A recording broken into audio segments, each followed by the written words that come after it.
Buenos días, profesor y compañeros. Nosotros somos el grupo 9 y vamos a hablar sobre el grupo R del Cuadro Nacional de Medicamentos Básicos.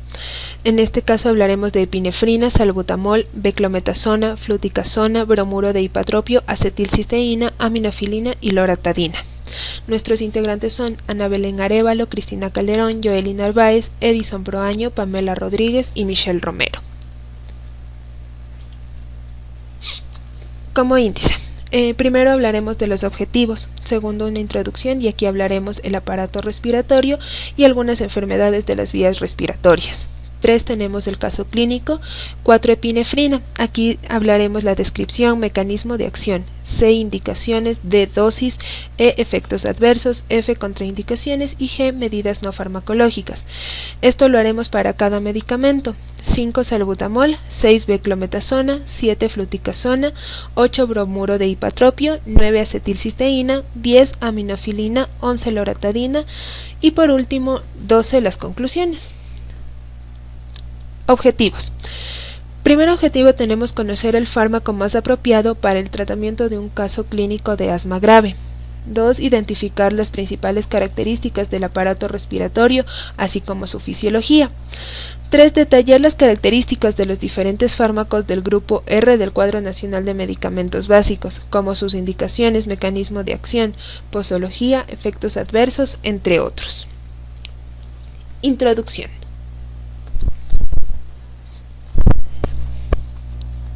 El aparato respiratorio se encarga del proceso de respiración.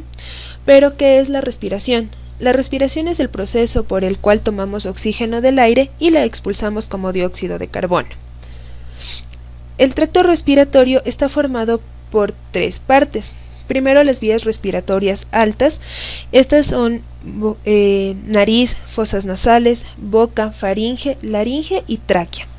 Tenemos la parte de las vías respiratorias bajas. Aquí se encuentran los bronquios, bronquiolos, alveolos, los pulmones y la unidad respiratoria. La unidad respiratoria es la zona del pulmón que está aireada por un bronquiolo respiratorio. Por último tenemos las estructuras accesorias. El aparato respiratorio cuenta con pleuras, que son membranas serosas que tapizan una cavidad corporal que no está abierta al exterior, que recubre los pulmones en este caso. Y también tenemos como otra estructura accesoria a la pared torácica.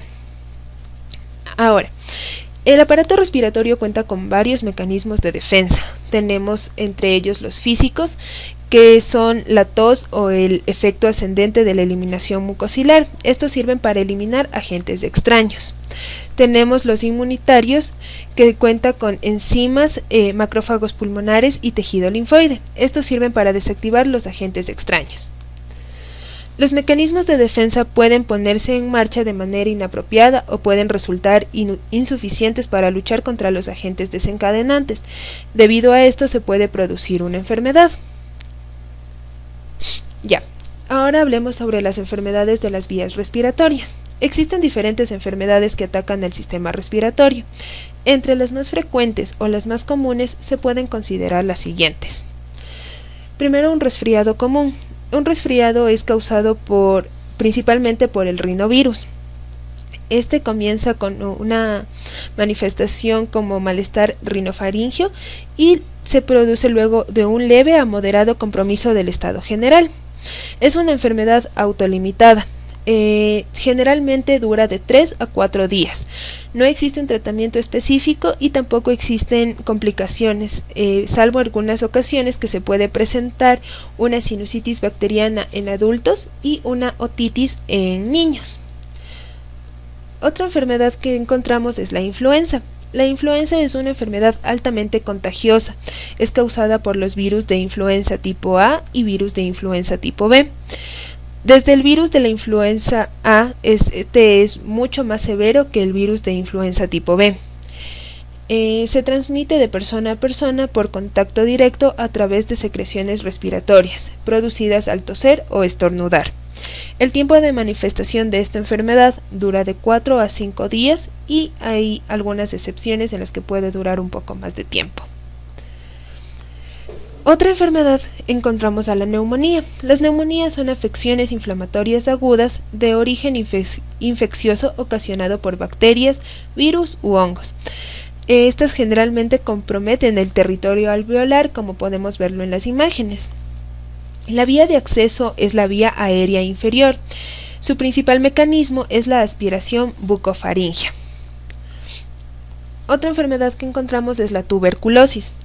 La tuberculosis es altamente letal. Según estudios, indican que aproximadamente la mitad de pacientes contagiados mueren en el lapso de 2 años de no efectuarse un tratamiento adecuado.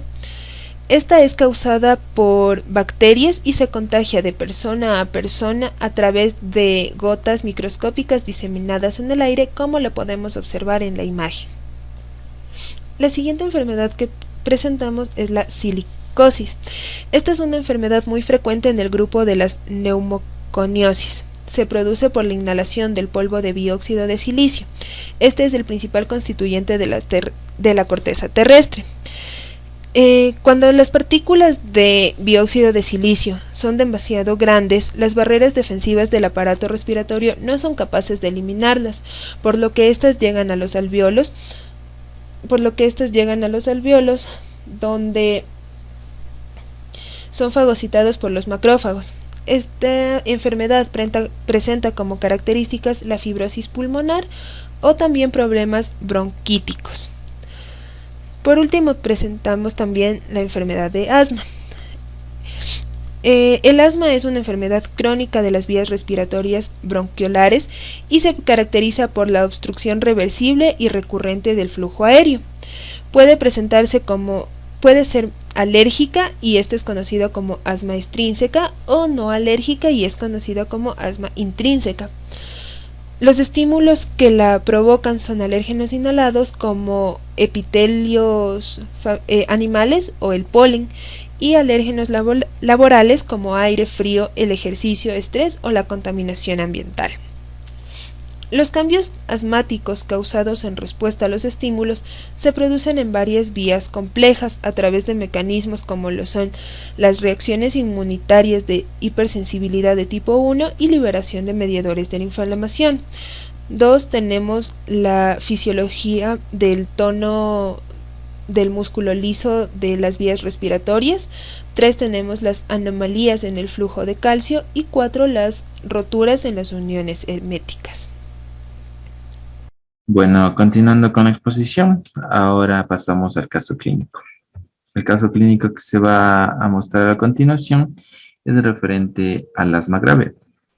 Este es de la siguiente escala de evidencia científica.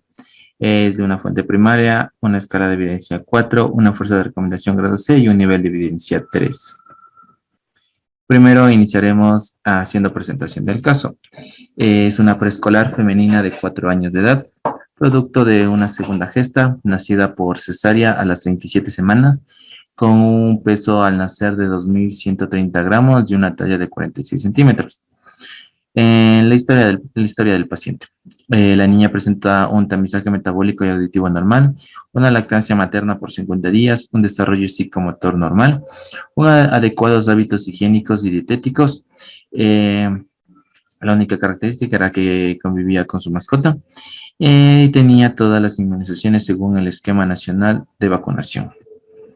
Los primeros síntomas. Los primeros síntomas antes de que la paciente sea ingresada a urgencias se presentan 24 horas antes, la cual presentó una tos seca. Esta tos no era paroxística, tampoco era disneizante, ni cianosante, ni mucho menos emetizante. 6 horas antes de entrar a la urgencia tuvo un progreso en la dificultad respiratoria, por lo cual se presentó voz entrecortada, quejidos, sibilancias a distancia. Fue manejada sintomáticamente en su casa con loratadina y dextrametorfano. Ya, una vez la niña llegó a urgencias, la niña se encontraba irritable, con un habla entrecortada y quejidos, con pálida y presentaba un aleteo nasal. Tenía una retracción supraesternal, un tiraje costal bajo y una disociación toracoabdominal. Llegada a urgencias, se le decidió también tomar los signos vitales, los cuales fueron los siguientes: una tensión arterial de 90 sobre 77 milímetros de mercurio, una frecuencia cardíaca de 164 latidos por minuto, una frecuencia respiratoria de 60 respiraciones por minuto, tenía una temperatura de 37 grados y una saturación de oxígeno de 77%. Igualmente se le decidió realizar un examen físico. En el examen físico se le observó consciente, irritable, con un aleteo nasal e hiperemia de mucosas, un eritrema faríngeo sin descarga posterior o leucoplaquías. Igualmente en el examen con el tórax se observó con un tiraje costal bajo, una disociación toracoabdominal, sibilancias generalizadas, inspiratorias y expiratorias y una hipoventilación bilateral. Las extremidades presentaban con 2 pulsos saltones, un llenado capilar distal en 2 segundos, con tono y fuerzas conservados. Igualmente el abdomen sin visceromegalias, en la cual no presentaba ningún dolor. Ya, finalmente en el diagnóstico que se dio fue que se concluyó que la dificultad respiratoria grave con Silverman-Anderson de 8 puntos y las siglas que ven a continuación es de la escala Pediatric Early Warning Score, la cual es la detección temprana del deterioro clínico en pacientes. Esto es especialmente utilizado en niños y esto obtenía en un valor de 4 puntos. Ya, en el tratamiento que se realizó. En el tratamiento se administró oxígeno suplementario con flujo de 10 litros por minuto. Se le administró 2 micronebulizaciones con beta-agonistas y anticolinérgicos, los cuales son el bromuro de hipatropio, como podemos observar en la imagen, y salbumatol, igualmente como podemos observar en esta imagen, a concentración de 0.16 miligramos por kilogramo con 20 minutos de diferencia entre cada una de la administración. A continuación, al continuar con una dificultad respiratoria y sibilancias audibles, se decidió nebulizar nuevamente con bromuro de hipatropio y salbumatol, adicionalmente con budenosida de 250 microgramos, entregado con Heliox a una concentración de 70-30. Aquí podemos ver la presentación. Ya, presentó mejoría parcial, ya que articulaba frases más largas y disminuyó la dificultad respiratoria y las sibilancias eran audibles solo con estetoscopio. Pero de igual manera se decidió continuar con el tratamiento. En el tratamiento se le administró adrenalina racémica de 0.05 mililitros por kilogramo y se canalizó. Igualmente se le administró metilprednisolona a una concentración de 2 miligramos por kilogramo.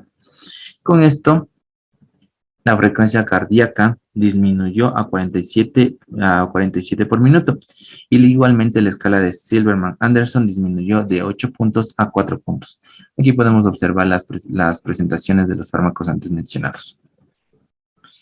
Ya. De igual manera, se decidió realizar la radiografía del tórax, que mostraba un infiltrado parailiar predominantemente en el lado derecho, que motivó el inicio de la administración de la cefuroxima a unos 100 miligramos por kilogramo a las 24 horas de su ingreso. Ya. En conclusión, ¿qué sucedió? La niña fue admitida a Pison, en donde evolucionó de manera favorable, al ser manejada con una inhaloterapia a base de Heliox, el cual fue de bromuro de hipatropio, salbumatol cada 6 horas, budenosida cada 12 horas, cefuroxima cada 12 horas y metilprednisolona una vez al día con una concentración de 1 miligramo por kilogramo. En detalle, la niña después de las 72 horas de haber ingresado a urgencias, la niña se presentaba con un cuadro clínico mucho mejor y más favorable, por lo cual se le dio de alta. A continuación les voy a presentar un video, el cual explica un poco más sobre el asma. Esperen un momento. Ya.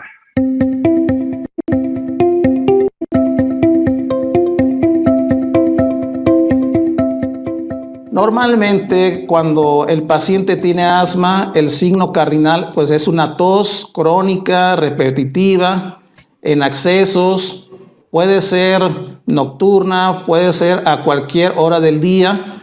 Se asocia también con una especie de ahogo, se ahoga con dificultad respiratoria y algo que es importante señalar que el paciente siente sibilancias, un chiflido en el pecho en la cual el paciente siente que se ahoga, siente que tiene un ruido y finalmente se produce broncoespasmo, una obstrucción completa de vías aéreas respiratorias y por esa razón se produce una gran fenómeno, una incapacidad respiratoria y el paciente literalmente siente que se ahoga. Espero que con este video haya ayudado un poquito a saber más sobre el asma. Ya, antes de terminar con el caso clínico, vamos a hablar sobre tratamientos no farmacológicos en el asma. La siguiente información fue adquirida de una escala de evidencia primaria con un nivel de evidencia 3, una fuerza de recomendación grado B y un nivel de evidencia 3. Ya. Estas medidas no farmacológicas son especialmente en el caso de niños y que sufren de asma. Según la Organización Mundial de la Salud, tanto los niños y especialmente los lactantes constituyen la población más vulnerable debido a que su sistema respiratorio e inmunológico no está totalmente desarrollado, por lo cual el tabaquismo se ha asociado a tanto muerte súbita de lactantes, a baja de peso al nacer y al asma infantil, por lo cual se recomienda evitar que todo niño con asma que no se encuentre en presencia de cualquier zona donde se encuentre el humo del cigarrillo. Ya. Hay que considerar que para los niños que tienen esta enfermedad del asma, el cambio climático también es un factor que contribuye a su enfermedad. El asma, el ambiente húmedo, es propicio para el crecimiento de ácaros ambientales, la cual en caso de niños que sufren asma es muy perjudicial. Por lo cual existen recomendaciones que pueden evitar la humedad en el ambiente, tanto en casas como en dormitorios, lo cual es mantener una ventilación adecuada, eliminar las filtraciones, quitar las alfombras. También se recomienda, se puede utilizar equipos como deshumidificadores. También hay otras medidas las cuales se puede adoptar, las cuales son usar fundas de colchón, almohadas, lavar regularmente la ropa y cama y sobre todo la ropa que se usa con agua caliente, pero se recomienda no utilizar irritantes como son el cloro o perfume o cosas por el estilo. De igual manera, el artículo mencionaba que aunque los niños que presenten asma tienen dificultades al realizar actividad física, está recomendado hacerlo de cierta manera en mínimas cantidades, ya que muchos niños al presentar asma contribuyen a su obesidad ya que no tienen actividad física. Una de estas técnicas de la actividad física lo realizan por medio de actividades las cuales son controladas y tienen un tiempo mínimo para cada niño, el cual favorece y no perjudica en su enfermedad. También se recomienda aplicar técnicas de respiración, las cuales se realizan por medio de la técnica como el yoga.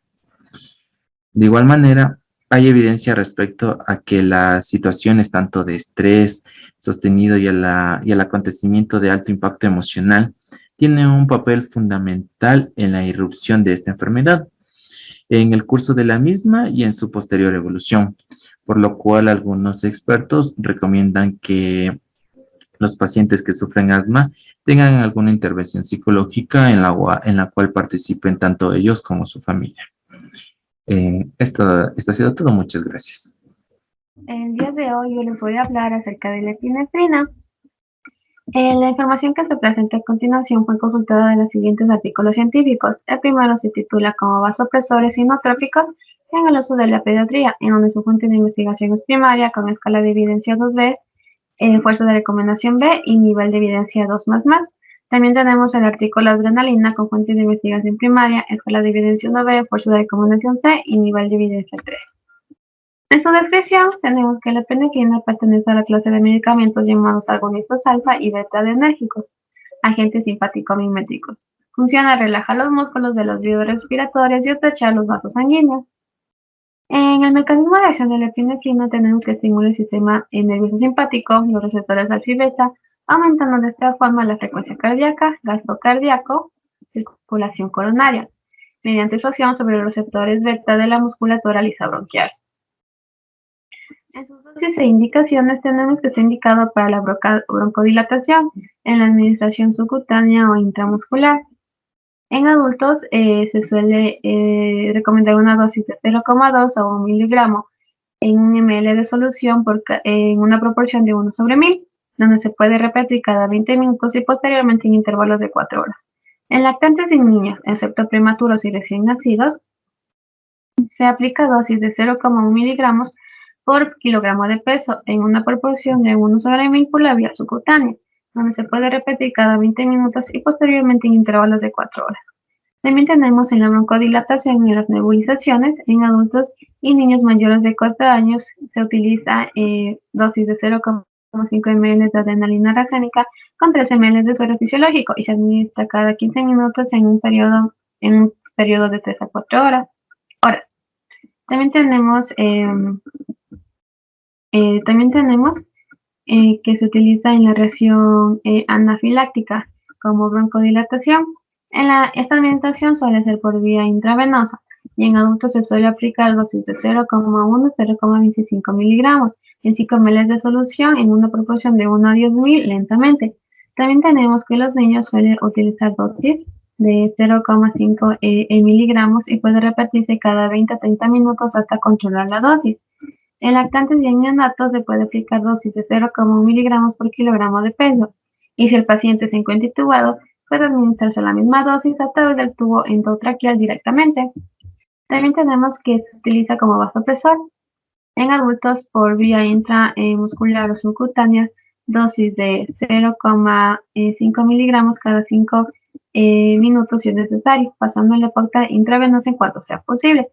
Y en la pauta intravenosa se utiliza dosis de 0,1 a 0,25 miligramos lentamente y puede repetirse cada 5 a 15 minutos si es necesario. En niños, las vías también suelen ser intravenosa, intramuscular y subcutánea, en dosis de 0,1 miligramos por kilogramo, un máximo de 0,3 miligramos cada 5 minutos si es necesario. Y en la vía intravenosa se utiliza 0,01 miligramos por kilogramo de peso cada 5 a 15 minutos si la respuesta de administración en las anteriores vías antes mencionadas es inadecuada. En el soporte inotrópico tenemos que se utiliza en adultos por vía intracardíaca o vía intravenosa, dosis de 0,1 a 1 miligramo cada 5 minutos si es necesario, mientras que en niños la vía también suele ser intracardíaca o intravenosa, y aquí se utilizan dosis de 0,005 a 0,01 miligramos por kilogramo de peso cada 5 minutos si es necesario. Y también tenemos este indicado para la parada cardíaca, en donde su administración suele ser en vía intravenosa, dosis de 1 a 10 miligramos, es decir, 0,02 a 0,2 miligramos por kilogramo de peso, cada 3 a 5 minutos las veces que sea necesario.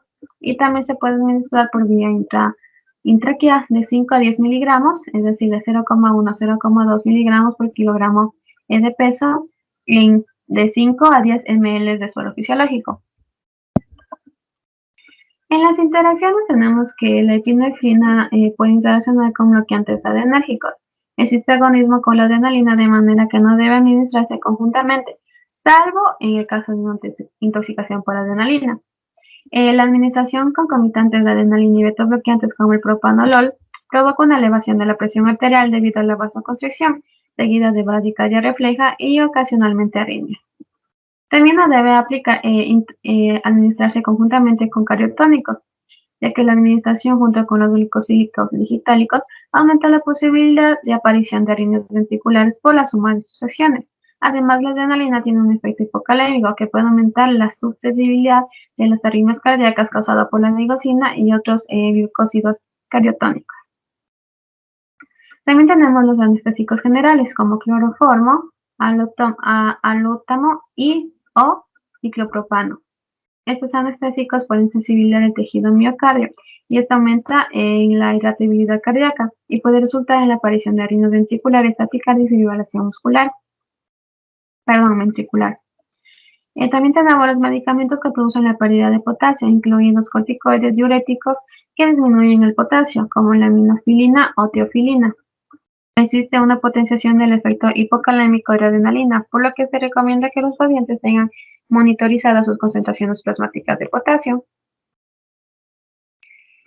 También tenemos los antidepresivos, que se refieren especialmente a los antidepresivos tricíclicos, que disminuyen la recaptación de adrenalina en las terminaciones adrenérgicas, con intensa respuesta opresora.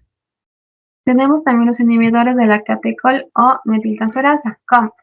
La adrenalina se metaboliza en una proporción importante con la intervención de la enzima catecol o metiltransferasa COMT. La asociación de la adrenalina y un inhibidor de la COMT puede potenciar los efectos cronotrópicos y arritmogénicos de la adrenalina. Y también tenemos los hipoglucemiantes. Aquí existe un agonismo con respecto a la adrenalina que produce hiperglucemia, por lo que requiere dosis mayores de insulina o de hipoglucemiantes sintéticos. En las reacciones adversas o efectos adversos tenemos que se pueden producir trastornos del metabolismo y de la nutrición, como hiperglucemia, hipopotasemia y acidosis metabólica. También tenemos trastornos psiquiátricos como ansiedad, nerviosismo, miedo y alucinaciones. También tenemos trastornos del sistema nervioso, como dolor de cabeza, temblores, mareos, síncope. Trastornos oculares como la midriasis, trastornos cardíacos, palpitaciones, taquicardia, también puede ocurrir cardiomiopatía. En los trastornos vasculares se puede presentar palidez, frío en las extremidades. También tenemos en los trastornos respiratorios torácicos y mediastínicos, la disnea. En los trastornos gastrointestinales tenemos náuseas y vómitos. Y en los trastornos generales y alteraciones en el lugar de administración se puede presentar sudoración y debilidad. Las contraindicaciones de la epinefrina, o sea, en situaciones de extrema gravedad, no suelen existir contraindicaciones absolutas, pero pueden presentarse algunas relativas, como la hipersensibilidad a la adrenalina, insuficiencia o dilatación cardíaca, insuficiencia coronaria, arritmias cardíacas, hipertiroidismo, arteriosclerosis cerebral, glaucoma de ángulo cerrado y feocromocitoma. Y finalmente tenemos las medidas no farmacológicas, en donde aquí se debe evitar factores que hayan causado una reacción alérgica en el pasado, asegurarse que los ingredientes de los alimentos que se comen fuera o que se compran no produzcan reacción alérgica, llevar una etiqueta de identificación, llevar medicamentos de emergencia si se tienen antecedentes de reacciones alérgicas, evitar fumar y el humo de tabaco ambiental, evitar exposición a alergénicos de los insectos, evitar la exposición excesiva de moho y también mantener un control en la presión arterial y el colesterol y la diabetes. También se debe bajar de peso si se encuentra sobrepeso u obeso y también se debe consumir una dieta saludable para el corazón. A continuación tenemos el salbutamol. El salbutamol, la información que voy a presentarles igualmente fue consultada de los siguientes artículos científicos. El primero se titula como Revisión de la toxicología del salbutamol, en donde su fuente de investigación es primaria con escala de evidencia 2B, fuerza de recomendación B y nivel de evidencia 2B+. También tenemos el artículo del metabolismo del salbutamol en el hombre, su fuente de investigación primaria, escala de evidencia 2B, fuerza de recomendación A y nivel de evidencia 1+. En su descripción tenemos que el salbutamol es un broncodilatador agonista beta-2 adrenérgico selectivo de corta acción, que actúa relajando la musculatura lisarungial, estimula el movimiento ciliar e inhibe la liberación de mediadores por los mastocitos. También causa una vasodilatación que produce un efecto cronotrópico reflejo. En su mecanismo de acción tenemos que los efectos farmacológicos de los agonistas de los adrenoreceptores beta-2 estimulan la adenosiclasa, ADC, intracelular, la enzima que cataliza la conversión del triofosfato de adenosina, ATP, en 3,5-monofosfato de adenosina, AMP, cíclico. También tenemos que el aumento de los niveles de AMP se causa la activación de la proteína NASA dependiente de AMPC, la PK, la cual se encarga de fosforilar diferentes proteínas, como la sinasa de la cadena ligera de la miosina, MLCK. Esta enzima es inactiva en su forma fosforilada, MLCKP, ya que pierde afinidad por el complejo K2+ calmodulina, y también se produce una disminución en la presencia de calcio 2+ libre intracelular, y ambos mecanismos provocan una menor presencia del complejo K2+ calmodulina, lo que provoca una menor fosforilación de la miosina y un efecto de acoplamiento de la actina. Todo esto se traduce en la dilatación de la musculatura bronquial, que da lugar a la broncodilatación típica de los fármacos agonistas beta-2 adrenérgicos. En sus dosis e indicaciones tenemos que se utiliza para el tratamiento del asma bronquial, broncoespasmo reversible y otros procesos asociados a obstrucción reversible en las vías respiratorias, como bronquitis y enfisema pulmonar, bronquiectasia e infecciones pulmonares. Su administración es oral, en jarabe o en comprimidos. En adultos se administra dosis de 4 miligramos o 10 ml de 3 o 4 veces al día. De no obtenerse una bronquiodilatación adecuada, cada dosis individual puede ser aumentada gradualmente hasta 8 miligramos. En pacientes hipersensibles y seniles puede ser suficiente administrar 5 ml cada 3 o 4 veces al día. En niños, el salbutamol en jarabe se debe administrar cada 6 u 8 horas. Dependiendo de las edades, de 2 a 5 años, 2,5 ml, de 6 a 12 años, 5 ml, y más de 12 años, de 5 a 10 ml, de 3 a 4 veces al día. En el tratamiento del broncoespasmo agudo por ejercicio físico o por exposición al alergeno, la administración debe ser por inhalación, es decir, con un aerosol. En adultos tenemos que se debe aplicar una inhalación, es decir, de 100 a 104 microgramos, en una dosis única, pudiendo incrementarse a 2 inhalaciones en caso de ser necesario.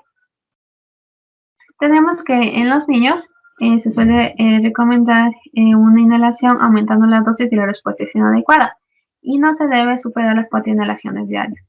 También tenemos que se aplica o está indicada para la prevención del broncoespasmo inducido por el ejercicio. Igualmente su administración es por inhalación, es decir, con ayuda de un aerosol. En adultos y en niños la dosis usual suele ser de 2 inhalaciones de 15 a 30 minutos antes del ejercicio.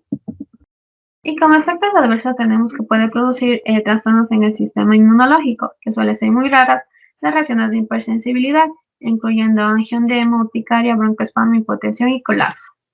En trastornos del metabolismo y de la nutrición suelen ser raras de hipotasemia, la terapia, ya que la terapia con agonistas beta-2 puede dar lugar a una hipotasemia potencialmente seria. Ya tenemos también los trastornos del sistema nervioso, como temblor, cefaleas, y muy rara puede presentarse la hiperactividad. Trastornos cardíacos, que suele ser frecuente la taquicardia, poco frecuente palpitaciones y muy raras arritmias cardíacas. En los trastornos vasculares suele ser rara la vasodilatación periférica. En los trastornos respiratorios torácicos y del mediastino suele ser muy raro el broncoespasmo paradojal. También tenemos trastornos gastrointestinales, pero suelen ser muy poco frecuentes y suele ser la irritación de boca y de la garganta. En los trastornos musculoesqueléticos y del tejido conjuntivo suele ser poco frecuentes igualmente los calambres musculares. En las interacciones tenemos que suele interactuar con medicamentos cardíacos y vasculares, que pueden estrechar las vías aéreas y que contienen sustancias activas con cuyo nombre termina en ol, como el propranolol. También tenemos algunos medicamentos por el tratamiento de la depresión, como los inhibidores de la monoaminoxidasa, antidepresivos tricíclicos como la amitriptilina.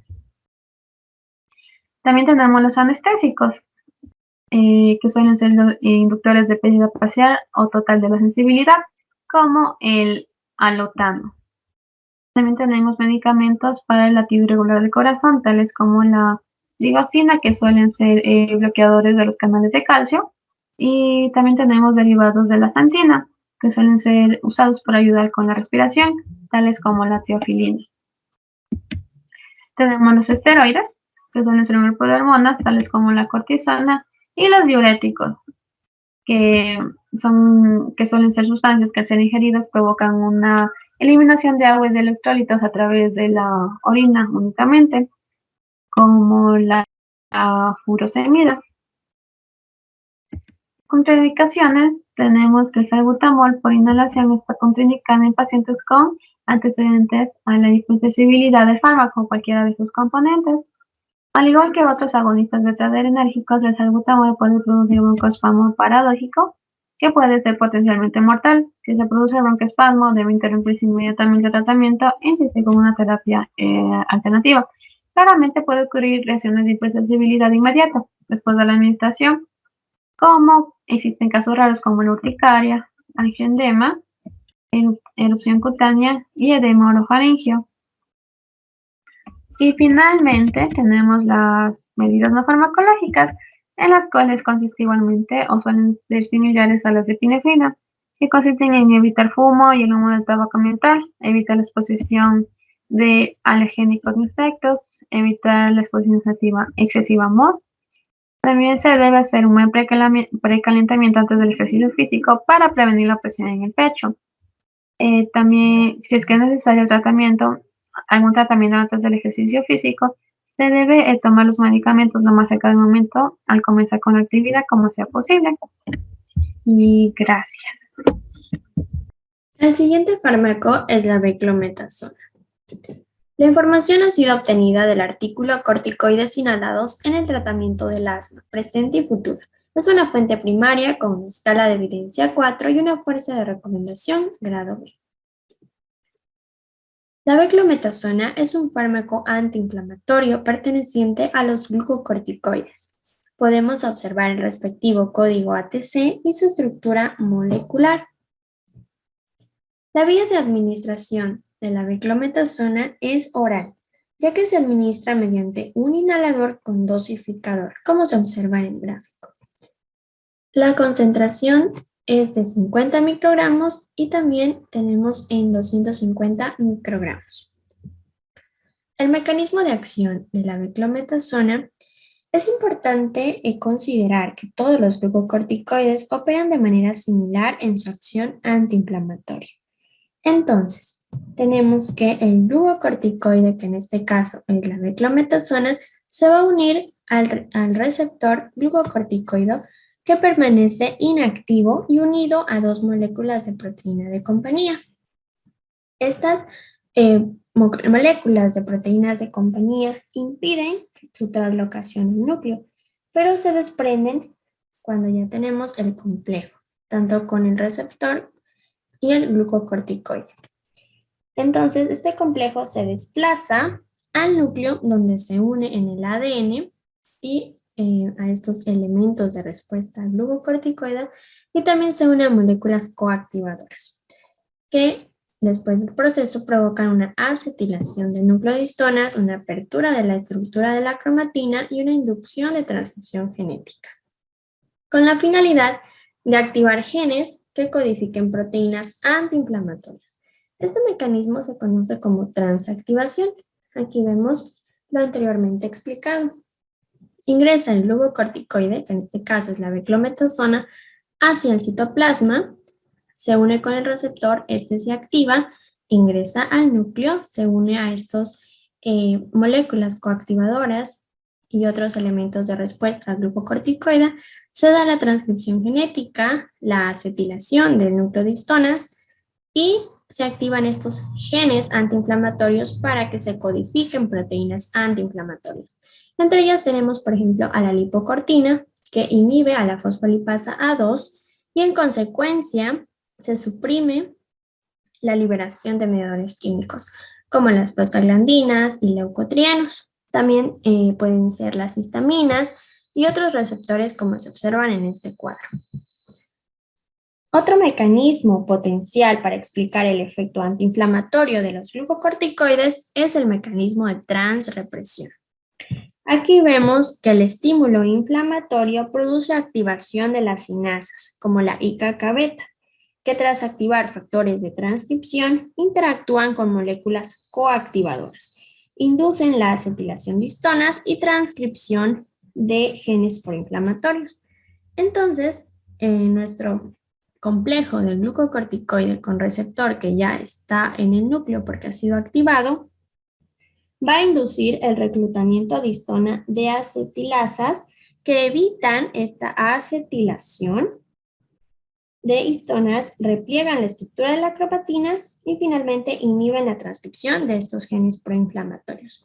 Entre ellos tenemos citocinas, quimosinas, enzimas inflamatorias, receptores y moléculas de adhesión. Bueno, uno de los efectos antiinflamatorios es que suprimen la activación de estos linfocitos T por las interleucinas, como vemos aquí, y el factor nuclear KBNF-KB, que es un factor de transcripción para los genes de citocinas proinflamatorias. Otras acciones antiinflamatorias se resumen en el siguiente esquema. Tenemos entonces que tanto para el eosinófilo como mastocito, los glucocorticoides actúan inhibiendo esta liberación de histamina, prostaglandinas y leucotrienos. En el neutrófilo estabilizan las membranas lisosómicas, se da una prevención de la liberación de enzimas catabólicas. En el macrófago se da una reducción de la síntesis y liberación de citocinas, y en el linfocito T se explicó que se suprime la activación y también se da una reducción y liberación de estas citocinas. La beclometasona está indicada en el tratamiento del asma bronquial y rinitis alérgica. A menudo, los glucocorticoides se combinan con agentes beta-2 agonistas o fármacos antialérgicos para una mayor respuesta terapéutica. Tenemos entonces la dosis de este fármaco, una dosis baja de 200 a 500 microgramos por día, una dosis media de 501 a 1000 microgramos por día y una dosis alta de 1001 a 2000 microgramos por día. Está contraindicada para pacientes con hipersensibilidad a algún componente del fármaco, tuberculosis pulmonar activa o quiescente e infecciones sistémicas y respiratorias. La categoría en el embarazo de la beclometasona es C. Significa que hay estudios en animales que han mostrado un efecto adverso sobre el feto, pero no hay estudios adecuados y bien controlados en humanos. Entonces, los fármacos que pertenecen a esta categoría solo deben utilizarse cuando los beneficios potenciales justifiquen los posibles riesgos para el feto.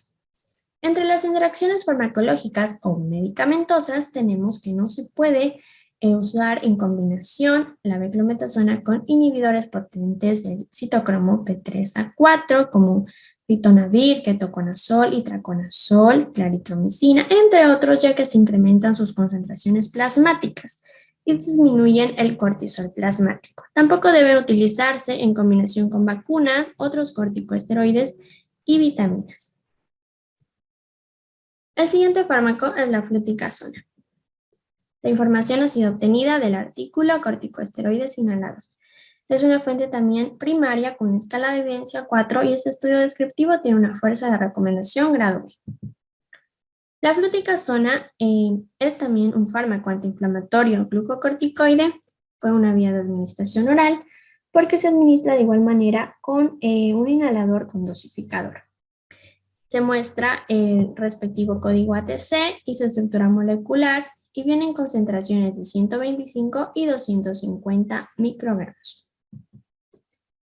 El efecto celular de los corticoides. Como ya vimos, el mecanismo de acción para este glucocorticoide va a ser el mismo, el que ya se explicó anteriormente, y sabemos ya que actúan en las diferentes células inflamatorias, como ya revisamos en los gráficos anteriores.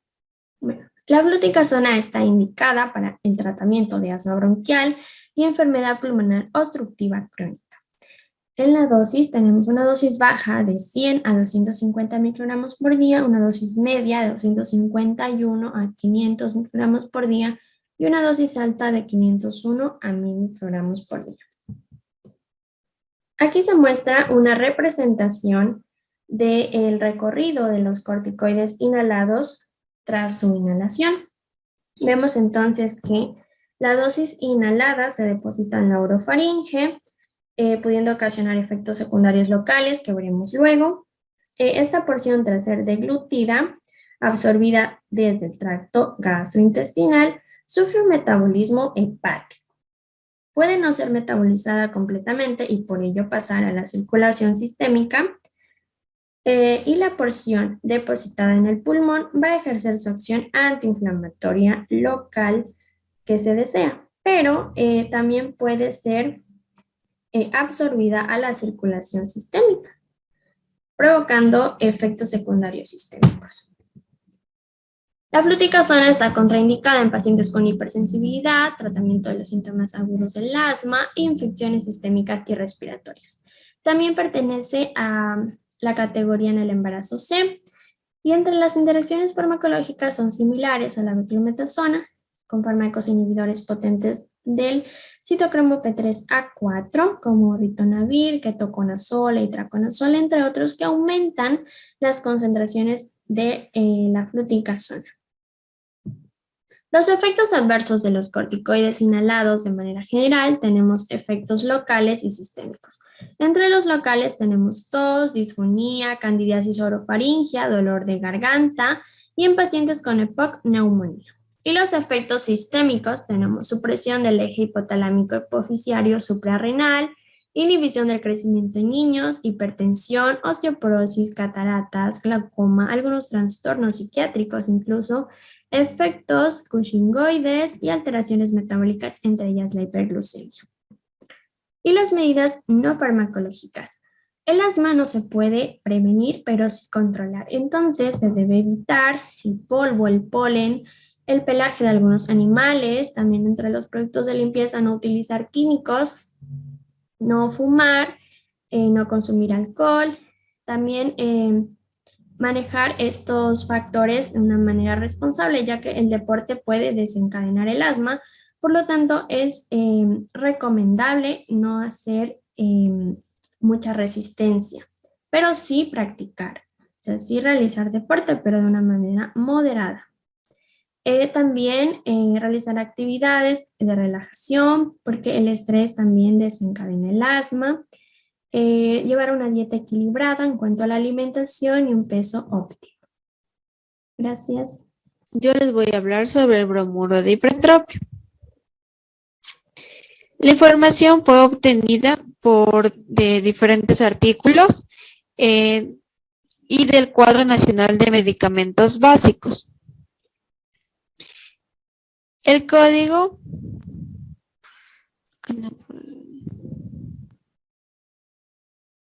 No, pero se está viendo eso. Ahí otra vez. Yo les voy a hablar sobre el bromuro de hipertropio. La información fue obtenida de diferentes artículos y del Cuadro Nacional de Medicamentos Básicos. El código ATC para el bromuro de hipertropio es el R03BB01.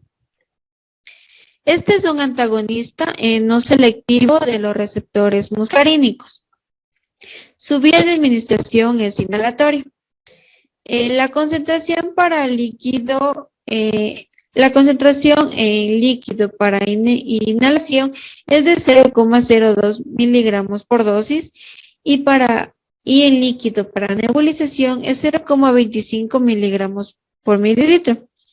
Mecanismo de acción. El bromuro de hipertropio antagoniza los efectos de la acetilcolina al bloquear los receptores muscarínicos colinérgicos. Este bloqueo ocasiona una reducción en la síntesis de la guanosina monofosfato cíclico, sustancia en la que en las vías aéreas reduce la contractibilidad de los músculos lisos. Debido a esto se debe a que tiene a sus efectos sobre el calcio intracelular. De esta manera provoca su efecto de broncodilatación.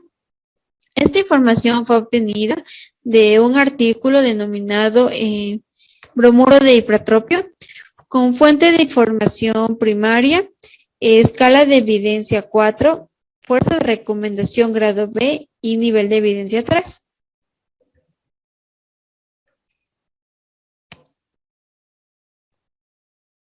Indicaciones. Esta se lo considera seguro y eficaz para el mantenimiento del tratamiento del EPOC, que es la enfermedad pulmonar obstructiva crónica. De igual manera para el broncoespasmo. En Estados Unidos, la FDA aprobó el uso de bromuro de hipotropio para tratar la rinorrea prené y la vinculada al resfriado, donde según la revisión de ensayos controlados realizada por Cochrane, menciona que el uso de hipotropio, en este caso intranasal, en el resfriado común puede ser efectivo para aliviar la rinorrea. Sin embargo, este no posee ningún efecto en cuanto a lo que es la congestión nasal y su efecto se asocia con más efectos adversos. Entre los más comunes tenemos el moco teñido de sangre y la sequedad de la mucosa, de la membrana mucosa. Esta información es de fuente de información primaria, escala de evidencia 1B y fuerza de recomendación grado B, con un nivel de evidencia 2++. En cuanto a dosis, tenemos que en niños en inhalación nebulizadora, en niños menores de 12 años, aún no existe la evidencia suficiente para garantizar la seguridad de este medicamento. En cambio, en niños de 12 años o más, es 0,5 miligramos de 3 o 4 veces al día por nebulización oral, con dosis de 6 a 8 horas de diferencia. En cuanto a adultos, en inhalación, son 2 inhalaciones 4 veces al día o según sea necesario, donde no se debe exceder las 2 inhalaciones por día. En cuanto a nebulización, la dosis usual es de 2 mililitros cada 6 a 8 horas. En cuanto a efectos adversos, los frecuentes tenemos a lo que es la bronquitis, la exacerbación del EPOC, la sinusitis, la disgeusia y el nerviosismo. En cuanto a efectos adversos poco frecuentes, tenemos a la disnea, a la tos, al mareo, la náusea, al dolor de espalda, a la taquicardia, palpitaciones, constipación, estomatitis y edema de la boca. En cuanto a raros, tenemos a la retención urinaria, a la anafilaxia, a la visión borrosa, hipersensibilidad y el edema corneal. En cuanto a contraindicaciones, tenemos a pacientes con hipersensibilidad al medicamento o a sus componentes. También con respecto a la atropina o sus derivados. El bromuro de hipotropio es considerado categoría B en el embarazo. En cuanto a interacciones, disminuye la eficacia de los medicamentos, la pilocarpina, la neostigmina, la metacolina, debido a sus efectos antagónicos. En cuanto a interacciones donde aumentan los efectos adversos, tenemos al fentanilo, a la codeína, dihidroxicodeína, a la hidrocodona, a la metadona y al fentanilo. Estos incrementan el riesgo de constipación y también el empeoramiento de la hipertrofia prostática. En cuanto al potasio, sea clorhidratado, citrato o monofosfato, este incrementa el riesgo de úlceras gastrointestinales debido a que se incrementa la permanencia en el tracto gastrointestinal. También tenemos a la metadina, a la atropina y a la escopolamina. Estos incrementan los efectos anticolinérgicos por adición. Les voy a hablar vueltas sobre la acetilcisteína. Ya, esta información fue obtenida por 2 artículos y del Cuadro Nacional de Medicamentos Básicos. Ya, el código ATC de la acetilcisteína es el R05CB01. Este es un agente mucolítico que actúa disminuyendo la viscosidad de la secreción mucosa. Sus vías de administración es inhalatoria, oral e intravenosa. La concentración en líquido para inhalación es de 300 miligramos por cada 3 mililitros. En cuestión a la secreción de moco, hay 4 tipos celulares que contribuyen a la cantidad y a la composición de moco. Estas son las células calciformes y las células de la clara en el epitelio traqueobronquial y las células mucosas y serosas de las glándulas submucosas traqueobronquiales. El moco, mediante la actividad ciliar y la tos, se produce su expulsión. En cuanto a se produce una acumulación de esta mucosidad, es donde intervienen los expectorantes y mucolíticos, como en este caso la acetilcisteína. Mecanismo de acción. La acetilcisteína posee un grupo sulfidrilo libre. Ya, este grupo le permite participar en una reacción de intercambio sulfidrilo-disulfuro, en donde provoca la ruptura de los puentes disulfuro. Estos puentes son los que mantienen unidas las moléculas de mucoproteína, ADN y albúmina en la reticulación. Esto a su vez provoca una despolimerización. Como consecuencia, una rápida disminución de la viscosidad del moco. Esta información fue obtenida de un artículo denominado Acetilcisteína, una droga con un pasado interesante y un futuro fascinante.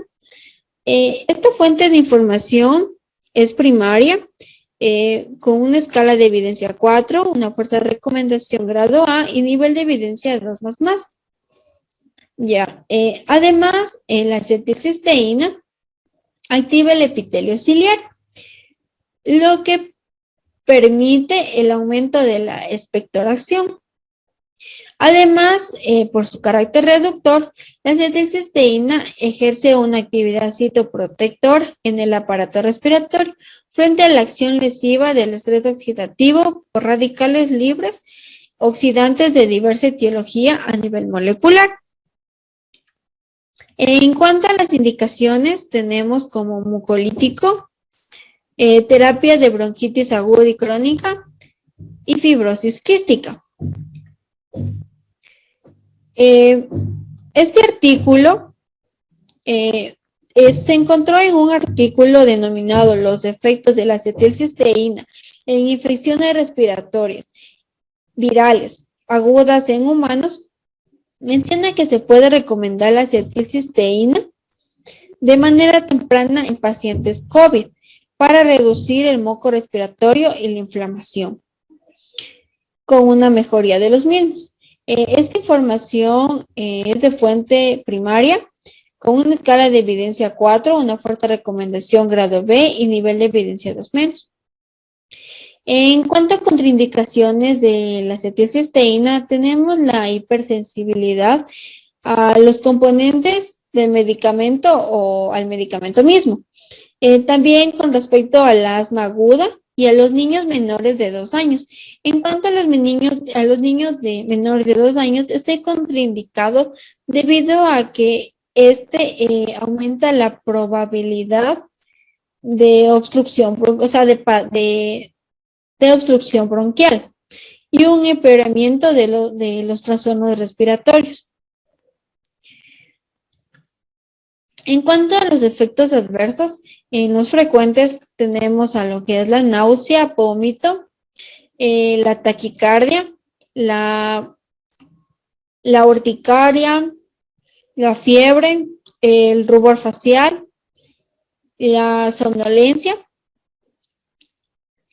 En cuanto a efectos adversos poco frecuentes, tenemos la hemoptisis, la irritación traqueal o bronquial, el incremento del volumen de secreciones, la rinorrea y olor desagradable. En cuanto a raros, tenemos a la anafilaxia, a la hipersensibilidad y el broncoespasmo. La acetocisteína es considerada categoría B en el embarazo. En cuanto a dosis, tenemos como mucolítico en niños de 2 a 7 años, 100 miligramos de acetilcisteína cada 8 horas, con una dosis máxima diaria de 300 miligramos. En cuanto a niños mayores de 7 años y adultos, tenemos una dosis de 200 miligramos de acetilcisteína cada 8 horas, con una dosis máxima diaria de 600 miligramos. En cuanto a lo que es la fibrosis quística, tenemos en niños de 2 a 7 años, 200 miligramos de acetilcisteína cada 8 horas. En cuanto a interacciones, tenemos a medicamentos donde aumentan los efectos adversos, entre los cuales tenemos a la nitroglicerina y la isosorbida. Estos incrementan los efectos vasodilatadores. La aminofilina. La aminofilina es un derivado de la santina que actúa como broncodilatador, directamente relajando el músculo liso de las vías bronquiales y de los vasos sanguíneos pulmonares. Aquí podemos observar el código ATC, que tanto en la 9ª como en la 10ª revisión del Cuadro Nacional de Medicamentos Básicos indica que pertenece a los agentes contra padecimientos obstructivos de la vía aérea. Su categoría en el embarazo es C, puesto que el empleo de aminofilina puede producir concentraciones séricas de teofilina y caseína potencialmente peligrosas para el neonato. Asimismo, la presentación indicada en el Cuadro Nacional de Medicamentos es líquido parenteral de 25 miligramos por ml. La información recopilada en esta presentación y la referente al mecanismo de acción fue obtenida de una fuente secundaria con nivel de evidencia 4, escala de evidencia 4 y fuerza de recomendación D. En cuanto al mecanismo de acción, tras su ingestión, la teofilina se libera a partir de la aminofilina. La acción terapéutica se debe a la acción de la teofilina. La teofilina inhibe enzimas fosfodiesterasa. Estas enzimas son responsables de inactivar la adenosina cíclica monofosfato y la guanosina cíclica monofosfato, las cuales son responsables de la relajación del músculo liso antes mencionado. Por ello, incrementa la concentración de la AMPC y la GMPC. Otros mecanismos de acción podrían incluir la translocación de calcio, el antagonismo de prostaglandinas, la estimulación de catecolaminas, la inhibición del metabolismo de CGMP o el antagonismo del receptor de adenosina. No obstante, aquí cabe aclarar que el mecanismo de acción no ha sido esclarecido completamente. Está indicado para broncoespasmo agudo, mantenimiento del asma más EPOC. El EPOC es un conjunto de enfermedades pulmonares que obstruyen la circulación del aire y dificultan la respiración. También está indicado para la apnea del prematuro. No obstante, este uso no ha sido aprobado por la FDA. Está contraindicado si se presenta hipersensibilidad al medicamento o a sus componentes. Asimismo, si se presenta úlcera péptica activa o convulsiones no controladas. Los efectos adversos frecuentes son náusea, vómito, diarrea, irritabilidad y somnolencia. Y los efectos adversos poco frecuentes son reflujo gastroesofágico, poliaquiuria, que es la necesidad de orinar muchas veces durante el día o la noche, pero en volúmenes normales o inferiores a lo normal, insomnio, taquicardia y también temblor. Esta información fue obtenida de la 9ª edición del Cuadro Nacional de Medicamentos Básicos, con nivel de evidencia 4, escala de evidencia 4 y fuerza de recomendación D. Las dosis indicadas en el Cuadro Nacional de Medicamentos Básicos de igual manera son: para el broncoespasmo en adultos se indica una dosis de carga inicial de 6 miligramos por kilogramo por vía intravenosa en 30 minutos hasta 25 miligramos por minuto. Los niveles terapéuticos son de 10 microgramos a 20 microgramos por ml. Para el broncoespasmo en no fumadores, luego de la dosis de carga se recomienda 0,5 miligramos por kilogramo por hora por vía intravenosa. Aquí cabe aclarar que la dosis de carga es la cantidad de fármaco necesaria para alcanzar en forma rápida la concentración deseada dentro del rango terapéutico. Para el broncoespasmo en fumadores y jóvenes se recomienda luego de la dosis de carga 0,8 miligramos por kilogramo por hora por vía intravenosa. En cambio, para el broncoespasmo en cor pulmonar crónico o adultos mayores, luego de la dosis de la carga está indicado 0,3 miligramos por kilogramo por hora por vía intravenosa. Aquí cabe aclarar que el broncoespasmo en cor pulmonar es la hipertrofia y la dilatación del ventrículo derecho como resultado de una enfermedad pulmonar que provoca hipertensión pulmonar. Para el broncoespasmo en ICC o enfermedad hepática, luego de la dosis de carga se recomienda 0,1 miligramos a 0,2 miligramos por kilogramo por hora por vía intravenosa. Para la apnea de prematuridad, se recomienda en niños niveles terapéuticos de 6 microgramos a 13 microgramos por ml y dosis iniciales de 5 miligramos por kilogramo por día por vía intravenosa dividido en 2 administraciones. En cambio, para el broncoespasmo en niños se recomienda 6 miligramos por kilogramo por vía intravenosa administrado durante 30 minutos. Para la dosis de mantenimiento se recomienda 0,5 miligramos a 1 miligramo por kilogramo por hora vía intravenosa. En cuanto a las interacciones, presenta interacciones con beta bloqueantes. Con ellos puede disminuir la eficacia de la aminofilina. También presenta interacciones con cimetidina, ciprofloxacin, eritromicina, fluvoxamina, norfloxacin, tacrina, sileutón. Con estos medicamentos puede incrementar la concentración de teofilina en sangre y el riesgo de toxicidad por aminofilina. En cambio, la fenitoína, primidone y rifampina pueden incrementar el metabolismo de la teofilina. En cambio, el cigarrillo puede disminuir la concentración de teofilina en sangre. También cabe aclarar que los alimentos asados al carbón, altos en proteínas y una dieta baja en carbohidratos pueden disminuir los niveles en sangre de teofilina. Esta información fue obtenida de una fuente secundaria ya mencionada y aquí podemos observar la escala de evidencia científica. El libro es Raw Reference for Health Professionals. En cuanto a las medidas no farmacológicas, en este caso se eligió las medidas no farmacológicas para el asma. Cabe aclarar que el tratamiento no farmacológico para un paciente asmático consiste en el ejercicio e intentar modificar los factores mejorables del medio ambiente. Así pues, se tiene evitar el tabaquismo activo y pasivo. También limitar la contaminación intradomiciliaria, tal como leña o olores fuertes. También evitar realizar ejercicio físico al aire libre con mal clima o precontingencia. También evitar la exposición a animales en caso de alergia o caspas de animal. Asimismo, mejorar la ventilación y evitar la humedad y también evitar objetos que pueden almacenar ácaros como las alfombras.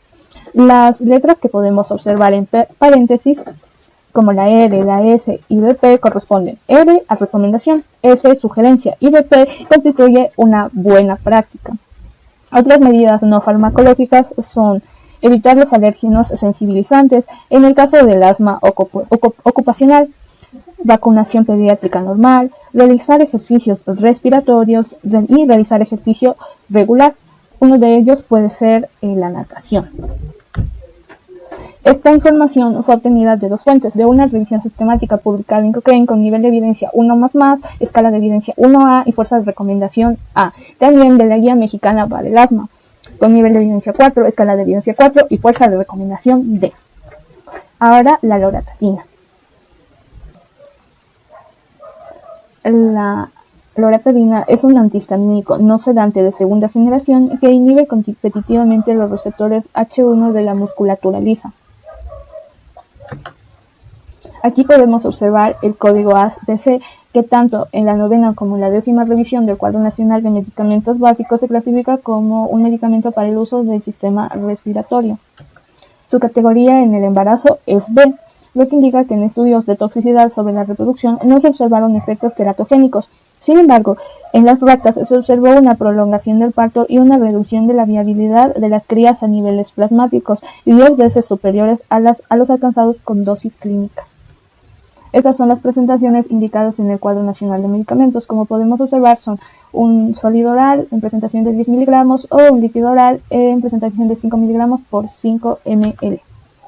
Esta información y la que se presenta a continuación sobre el mecanismo de acción se encontró en estos libros, con nivel de evidencia 4, escala de evidencia 4 y fuerza de recomendación D. Para el mecanismo de reacción, primero cabe entender un poco sobre las reacciones alérgicas. En la reacción alérgica participan distintas células, principalmente mastocitos, basófilos, linfocitos y eosinófilos. El desencadenamiento de una reacción alérgica supone la liberación de mediadores inflamatorios contenidos en estas células, que son los responsables de los síntomas alérgicos. La histamina es uno de los principales mediadores de la inflamación alérgica. La liberación de histamina produce picor cutáneo por la estimulación de los nervios sensitivos, dilatación y aumento de la permeabilidad de los vasos sanguíneos, lo que produce calor, enrojecimiento de la piel y de las mucosas y salida de líquido intravascular hacia los tejidos de alrededor, con lo que se origina hinchazón, también conocido como edema. También es el responsable de la contracción de la musculatura de los bronquios. Por ello, los histamínicos basan su mecanismo de acción en el bloqueo de la acción de la histamina al bloquear los receptores histamínicos de las células efectoras, con lo cual se evitan todos estos efectos relacionados a la alergia que se producen, como ya dije, cuando se libera la histamina. Está indicado para rinitis alérgica y urticaria crónica idiopática. Está contraindicado cuando se presenta hipersensibilidad al medicamento o a sus componentes. Y los efectos adversos más frecuentes que produce son cefalea, somnolencia, fatiga, cansancio, nerviosismo, dolor abdominal, diarrea, desecación de mucosas, faringitis, hipercinesia, disfonía y conjuntivitis. Esta información fue obtenida de la 9ª edición del Cuadro Nacional de Medicamentos Básicos, con nivel de evidencia 4, escala de evidencia 4 y fuerza de recomendación D. Las dosis sugeridas en este mismo cuadro son: para rinitis alérgica en adultos, la dosis máxima usual de 10 miligramos vía oral cada 24 horas y la dosis máxima 10 miligramos cada 24 horas. En cambio, para niños que presentan rinitis alérgica, en el caso de niños menores de 2 años, no se ha establecido una dosis, pues no hay suficientes estudios respecto a su seguridad y eficacia. Para niños de 12 a 6 años, la dosis usual es de 5 miligramos por vía oral cada 24 horas o cada día. En cuanto a la dosis máxima, puede ser de 5 miligramos vía oral cada 24 horas o cada día.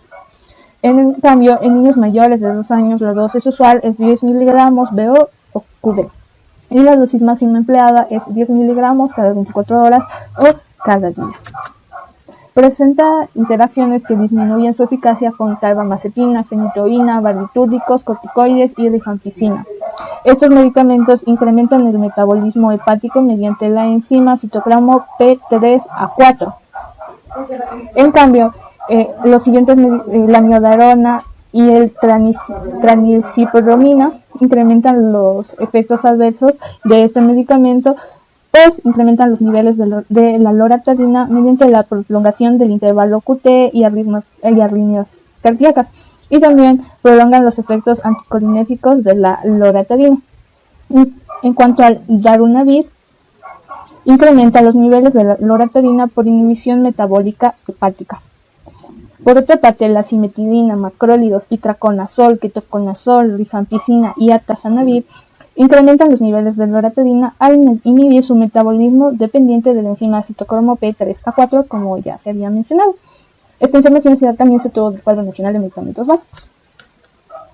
En cuanto a las medidas no farmacológicas, no para el asma, sino no para el asma, sino para la rinitis alérgica, se tiene como primera medida la educación, puesto que es fundamental que el paciente conozca su enfermedad, su tratamiento y las posibles complicaciones, al igual que los factores desencadenantes, para así garantizar un adecuado control y una respuesta positiva al tratamiento.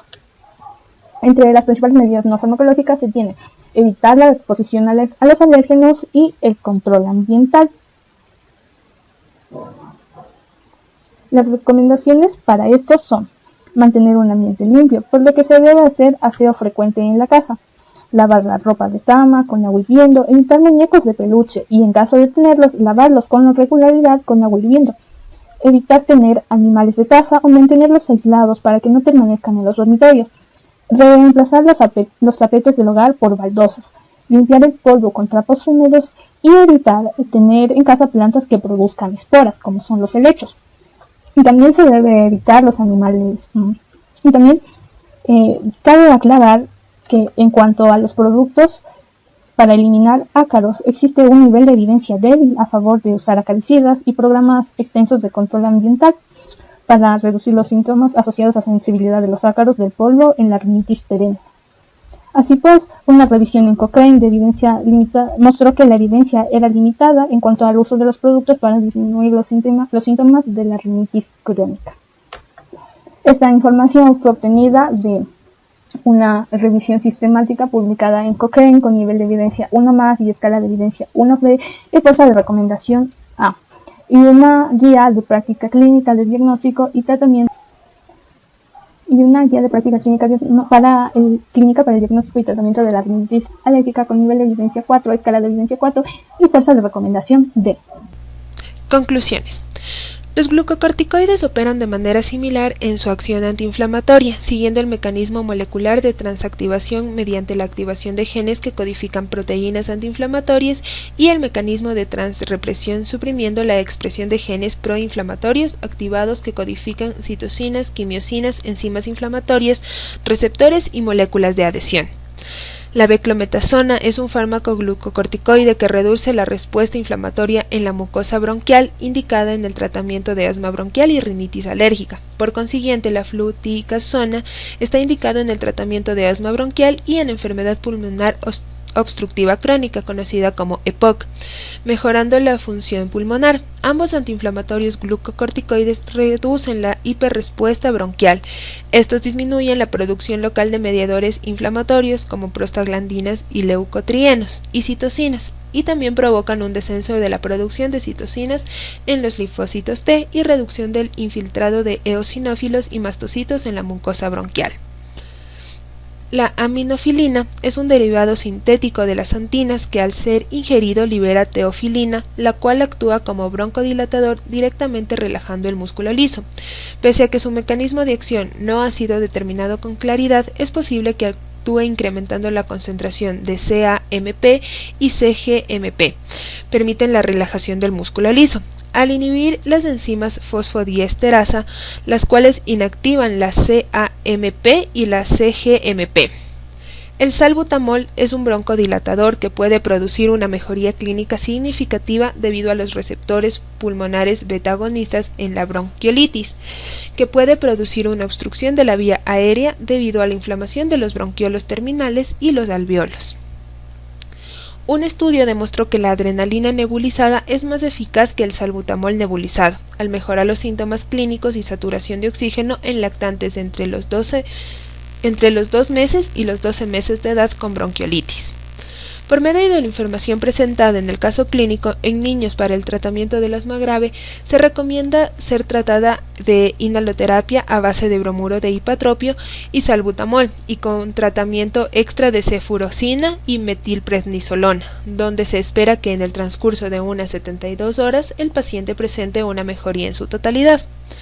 Con base a la evidencia no farmacológica, aquellos niños que padezcan de asma se recomienda evitar la humedad mediante una ventilación adecuada, eliminar las filtraciones, quitar alfombras o colocar un equipo deshumidificador. Otras medidas para reducir la exposición son uso de fundas de colchón, almohadas, lavado regular de la ropa de cama y ropa de vestir en agua caliente, también evitar el uso de irritantes. El bromuro de hipatropio es un fármaco antagonista de los receptores muscarínicos colinérgicos, donde al bloquear el receptor M3 le confiere el efecto de broncodilatación y se encuentra indicado en el mantenimiento del tratamiento del EPOC, broncoespasmo. Además, se lo puede vincular a una mejoría en los síntomas del resfriado común, en donde según la evidencia encontrada, esta mejora la rinorrea. La acetilcisteína es un agente mucolítico donde debido a su mecanismo de acción permite la modificación físico-química, la viscosidad del moco para poderlo expulsar. Además, posee efecto citoprotector en el aparato respiratorio gracias a su carácter reductor frente a la acción lesiva del estrés oxidativo por radicales libres oxidantes de diversa etiología a nivel pulmonar. Tenemos nuestra bibliografía. Y eso sería todo. Gracias.